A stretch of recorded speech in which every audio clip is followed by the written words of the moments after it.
سر یہ جو کشیدگی ہے کافی وقت سے جو جاری ہے اسلام آباد ہائی کورٹ میں، جس طرح ججز ٹرانسفر ہوئے، نئی سینیورٹی لسٹ آ گئی، اس کو لے کر کچھ ایشوز کریٹ ہوئے، ریپریزنٹیشن بھیجی گئی وہ ریجیکٹ ہو گئی، اب دوبارہ خبریں آ رہی ہیں وہ ان کے خلاف اپیل فائل ہوگی، ریویو فائل ہوگا. تو یہ کشیدگی جو بڑھ چکی ہے اس وقت 2 ڈھائی 3 سالوں سے جو ہم دیکھ رہے ہیں، اس کا اختتام کیسے دیکھ رہے ہیں آپ؟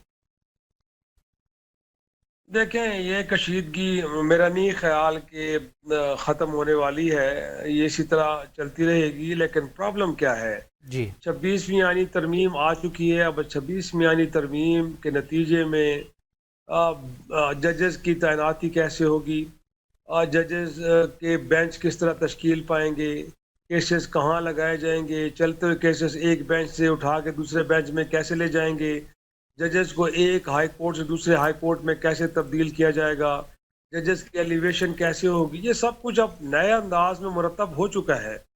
اور ساتھ میں اب یہ ہے کہ وکلاء برادری کے جو سمجھتے ہیں کہ آزاد عدلیہ کے سب سے بڑے کسٹوڈین ہیں، ان کے سب سے بڑے محافظ ہیں، اب ان کے اندر بھی اتنی تقسیم در تقسیم نظر آ رہی ہے کہ ایک گروپ شاید کہتا ہے کہ درست ہو رہا ہے تو دوسرا کہہ رہا ہے کہ نہیں یہ غلط ہو رہا ہے. تو میرا خیال میں اب اس کے لیے لیگل راہ تو حکومت وقت نے 26 آئینی ترمیم کے ذریعے ہموار کر دی تھی. باقی اب اگر کوئی کسی معاملے پہ آپ کہتے بھی ہیں کہ ایک ہائی کورٹ سے دوسرے ہائی کورٹ میں کوئی جج آتا ہے تو سینیارٹی متاثر ہوتی ہے کہ نہیں ہوتی، اب اس کی تشریح بھی حکومت وقت نے خود کرنی ہے. اب وہ بھی عدالتوں پہ نہیں چھوڑا جا رہا. اور جب عدالتوں پہ چھوڑا بھی گیا تو آپ کو یاد ہے کہ اس ملک میں کہا گیا کہ 90 روز کے اندر انتخابات کرانے چاہیے. عدالتوں نے تشریح کر کے دی، اس تشریح کو مانا گیا. اس کے بعد انہی عدالتوں نے کہا کہ اگرچہ ایک پارٹی سے انتخابی نشان چھینا گیا ہے لیکن وہ بغیر نشان کے الیکشن جیتی ہے، مخصوص نشستیں جو ہے اس کی اتنا حق بنتی ہیں. عدالت نے تشریح کی، فیصلے دیے، اس فیصلے کو مانا گیا؟ نہیں مانا گیا.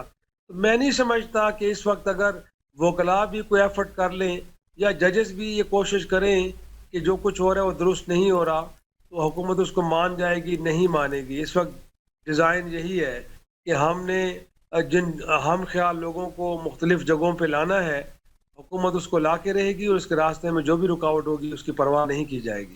اچھا سر، پی ٹی آئی اور اسٹیبلشمنٹ کے مذاکرات جاری تھے، کچھ ہی ہفتے پہلے کی بات ہے، حکومت کے ساتھ بھی تھے اور بیک ڈور چینل بھی رابطے تھے، آرمی چیف سے بھی ملاقات ہوئی، اور پھر آپ نے دیکھا یہ صورتحال کس طرح بدل گئی پتہ ہی نہیں چلا. آپ نے میرے ہی پروگرام میں کہا تھا کہ حکومت کو سرپرائز ملنے والا ہے، وہ سرپرائز کا دروازہ شاید اس وقت بند ہو چکا ہے. کل آرمی چیف نے کہا ہے کہ اگر خط ملا تو بھی پڑھوں گا نہیں، شہباز شریف صاحب کو بھیج دوں گا. تو یہ جو مذاکرات ہیں یہ کہاں پہنچے ہیں، کیوں تعطل کا شکار ہو گئے؟ دیکھیں، جو میری اطلاعات ہیں اور آج میرے پروگرام میں شیخ افضل مرمت نے بھی اس بات کو کنفرم کیا کہ جب نیگوسیشنز ہو رہی تھیں تو یہ معاملات تقریباً طے ہو چکے تھے کہ عمران خان صاحب کو گویا کہ گلیات کے جو ریسٹ ہاؤس ہے وہاں پہ منتقل کرنے کی بات بھی ہوئی تھی.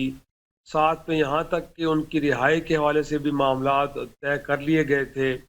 لیکن بظاہر سی بات ہے حکومت وقت اس وقت بھی کوشش یہ کر رہی تھی کہ وہ اس طرح کی راہ نہ نکلے تحریک انصاف کے لیے، عمران خان کے لیے، کہ وہ جیل سے باہر آئیں، کیونکہ ان کو لگتا ہے کہ اگر وہ باہر آئیں گے تو جو شخص جیل میں بیٹھ کے 8 فروری 2024 کا الیکشن جیت سکتا ہے، جب وہ باہر آئے گا تو وہ تو حکومت کے لیے عرصہ حیات تنگ کر دے گا.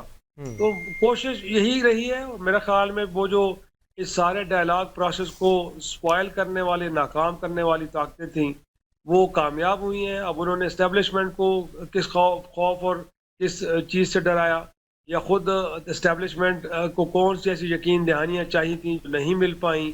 تو میرے خیال میں بہت سارے فیکٹرز ہیں کہ جن کو لے کے ہم کہہ سکتے ہیں کہ وہ جو سرپرائز ملنا چاہیے تھا حکومت وقت کو وہ اس لیے نہیں مل پایا کہ سارے پروسیس کو ناکام کرنے والی طاقتیں بالآخر کامیاب ہوئیں اور عمران خان باہر نہیں آ پائے اور نہ ہی تحریک انصاف کے لیے کوئی اسپیس بن پائی.